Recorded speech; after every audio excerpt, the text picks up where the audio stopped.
الحمد لله رب العالمين والصلاة والسلام على سيد الأنبياء والمرسلين وعلى آله وأصحابه أجمعين. أما بعد فأعوذ بالله من الشيطان الرجيم. بسم الله الرحمن الرحيم.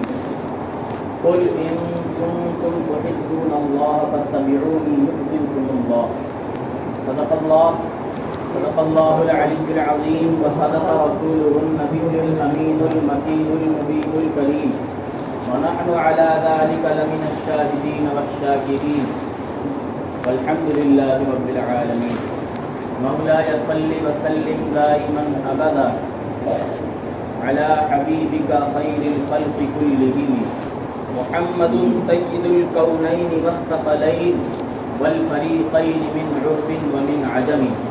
يا رب بالمصطفى بلغ مقاصدنا يا رب بالمصطفى بلغ مقاصدنا واغفر لنا ما مضى يا واسع الكرم. نہایت ہی عقیدت و محبت کے ساتھ جی لگا کر ساری کائنات کے مرکز عقیدت حضور تاجدار انبیاء علیہ الصلوۃ والتسلیم کی بارگاہ میں ایک مرتبہ جھوم جھوم کر درود پاک پڑھیں. اللہم صل علی سیدنا مولانا محمد وآلہ وسلم علیہ صلاۃ و سلام علیک یا رسول اللہ صلی اللہ تعالی علیہ وسلم. محترم سامعین حضرات، درود پاک پڑھنے کی فضیلتیں احادیث کریمہ میں متعدد جگہ وارد ہوئی ہیں اور اس کا ثبوت ہمیں قرآن مجید سے بھی ملتا ہے. اللہ رب العزت ارشاد فرماتا ہے ان اللہ و ملائکتہ یصلون علی النبی، کہ بے شک اللہ اور اس کے فرشتے غیب بتانے والے نبی پر درود پاک پڑھتے ہیں. یا ایھا الذین آمنوا صلوا علیہ وسلموا تسلیما، اے ایمان والوں تم بھی اس غیب بتانے والے نبی پر درود پاک پڑھو. رات درود پاک پڑھنے کی کوئی عام فضیلت نہیں ہے، بہت بڑی فضیلت ہے. درود پاک پڑھنے کی فضیلت کا اندازہ آپ صرف اس وجہ سے لگائیں کہ اللہ رب العزت نے جتنی بھی عبادتیں، جتنی بھی ریاضتیں اپنے بندے کو کرنے کا حکم دیا، مثلا اللہ رب العزت نے قرآن پاک پڑھنے کا حکم دیا تو یہ نہیں فرمایا کہ ہم بھی پڑھتے ہیں، ہمارے فرشتے بھی پڑھتے ہیں، اے ایمان والو تم بھی پڑھا کرو. اللہ رب العزت نے نماز کا حکم عطا فرمایا تو یہ نہیں کہا کہ اللہ بھی نماز پڑھتا ہے، فرشتے بھی نماز پڑھتے ہیں، اے ایمان والو تم بھی نماز پڑھو. اللہ رب العزت نے روزے حج کا حکم نازل فرمایا تو یہ نہیں کہا کہ اللہ بھی روزے رکھتا ہے، اس کے فرشتے بھی روزے رکھتے ہیں، اے ایمان والو تم بھی روزے رکھا کرو. لیکن جب درود پاک پڑھنے کی بات آئی، جب درود پاک پڑھنے کی فضیلت آئی تو اللہ رب العزت نے قرآن مجید میں ارشاد فرمایا ان اللہ و ملائکتہ یصلون علی النبی، بے شک اللہ اور اس کے ملائکہ درود پڑھتے ہیں غیب بتانے والے نبی پر.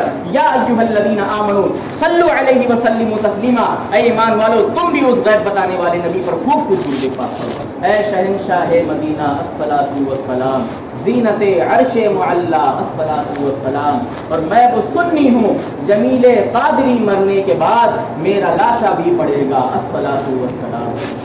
رات پیارے آقا صلی اللہ تعالی علیہ وسلم نے درود پاک پڑھے. اللہم صل علی سیدنا مولانا محمد